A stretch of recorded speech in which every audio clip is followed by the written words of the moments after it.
भारतीय अंतरिक्ष एजेंसी। जी हाँ साथियों, बात कर रहे हैं हम इसरो के बारे में। इसरो के बारे में जानेंगे क्योंकि इसरो है भारत को अंतरिक्ष तक ले जाने वाली एक ऐसी संस्थान जिसने शून्य से अंतरिक्ष तक की महाशक्ति का कदम द कदम सफ़र तय किया है। जी हाँ दोस्तों, सबसे पहले शुरुआत होती है यहाँ पर लॉन्चर के तौर पर एक चर्च का यूज़ किया जाता है, चर्च की दीवार का, और वहीं ट्रांसपोर्ट के तौर पर साइकिल का यूज़ किया जाता है। जैसा कि हम देख सकते हैं स्क्रीन पर भी, बहुत अच्छी तरह से शुरुआत की थी और आधुनिक लैब नहीं थी, लेकिन कोई बात नहीं, चर्च का एक पुराना मुख्यालय था, वहाँ से लॉन्च कर दिया। ट्रांसपोर्ट की कमी थी, कोई बात नहीं, रॉकेट के हिस्से थे, उसे साइकिल और बैलगाड़ी से ले जा करके लॉन्चिंग टाइम तक पहुँचा दिया, लॉन्चिंग प्लेस तक पहुँचा दिया। वहीं बात करते हैं लॉन्चिंग के बारे में जब, तो भारत लॉन्चिंग में साइकिल से लेकर के बाहुबली तक पहुँच गया है। बाहुबली मतलब हमारे पास अब ऐसे ऐसे लॉन्चर हैं जो बड़ी अच्छे स्तर तक, बड़े भारी, बड़ी संख्या में, ज़्यादा से ज़्यादा सैटेलाइट्स को लॉन्च कर सकते हैं। जैसा कि देख सकते हैं स्क्रीन पर आप, अपना जो खुद का सिस्टम बनाया हमने, आर्यभट्ट। आर्यभट्ट नाम से एक अपना सैटेलाइट बनाया, जिससे क्या हुआ कि विदेशों पर हमारी जो आत्मनिर्भरता थी, निर्भरता थी, वह ख़त्म हो गई। इसी के साथ एक लॉन्चर भी बनाया हमने कि अपना लॉन्चर भी होना चाहिए। लॉन्चर था SLV-3।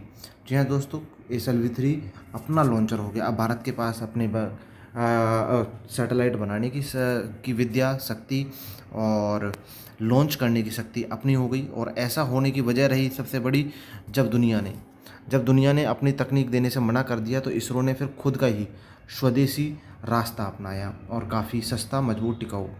ठीक है, इसके अलावा बात कर लेते हैं, सबसे पहले जब रॉकेट लॉन्च किया गया तो हमारे लॉन्च पैड कितने अच्छे कारगर थे। तो सबसे पहले जब बात करते हैं कि शुरुआती जब पहला स्वदेशी सफल कदम था, तो उसमें लगभग 40 kg का रॉकेट ही लॉन्च कर सकते थे, लेकिन जो कि SLV-3 से था। लेकिन जैसे जैसे हमने आगे बढ़ा, PSLV आया हमारा। PSLV के तहत हम 1750 ग्राम तक का वेट अंतरिक्ष में लेकर जा सकते हैं। इसके अलावा बात करें वर्तमान समय की, तो LVM-3 नाम से, जिसमें लगभग 4000 प्लस kg का वेट अंतरिक्ष में लेकर जा सकते हैं। यानी कि अब ये सैटेलाइट के बारे में बात करें तो 100 से ज़्यादा सैटेलाइट्स को लॉन्च करके एक साथ इसरो एक रिकॉर्ड भी दर्ज कर चुका है। और कम खर्चे में सितारों तक पहुंचने का सफ़र इसरो ने करके दिखाया है। वो सबसे बड़ी वजह थी मंगल ग्रह। जी हाँ दोस्तों, मंगल ग्रह पर पहुंचने वाला दुनिया का ऐसा पहला देश बना जो सबसे सस्ती चीज़ों के माध्यम से सबसे कम खर्चे में पहुंचा। और उसमें भी किस प्रणाली का यूज़ किया गया, उसमें स्लिंग शॉट तकनीक का जुगाड़ किया गया, जिसमें कहा गया कि पृथ्वी से कोई चीज़ फेंकी जाती है तो वो किस तरह से वहाँ तक पहुँचेगी और वहाँ की ग्रेविटी उसे पकड़ लेगी। जैसे कि हमने मूवी में अभी देखा है। अगर आपने मूवी नहीं देखी है तो मार्स एक बार मूवी देखना ज़रूर। ये कुछ ऐसे ही है जैसे एक गोले घूमते हुए झूले से गेंद फेंकने जैसा। ठीक है, और यहाँ पर गुरुत्वाकर्षण की शक्ति बढ़ा देती है। इस वजह से इस तरह से किया गया। बजट के बारे में बात कर लेते हैं। बजट और दूरी के बारे में अगर हम बात करें तो भारत का जो बजट रहा मार्स प्लैनेट का, मंगल मिशन जो रहा था, वो लगभग 450 करोड़, यानी कि डॉलर में बात करें तो 74 मिलियन का।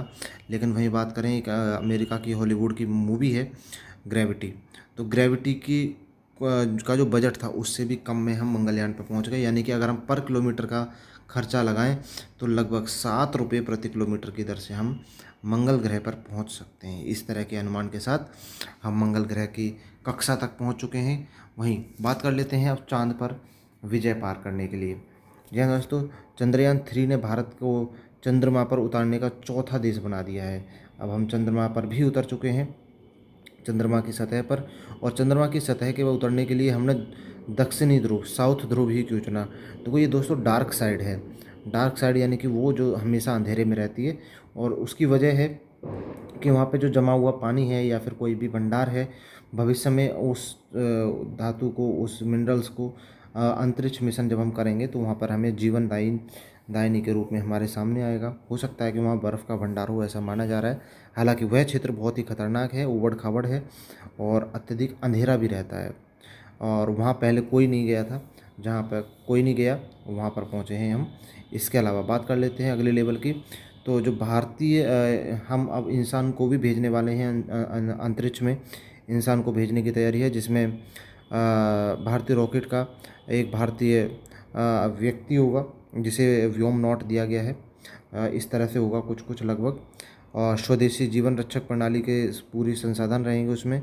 और लगभग माना जा रहा है कि 3 दिन तक पृथ्वी की निचली कक्षा में सफ़र करेगा ये रॉकेट। ठीक है। इसरो का अगर सीक्रेट फार्मूला जाने हम तो सीमित संसाधन है।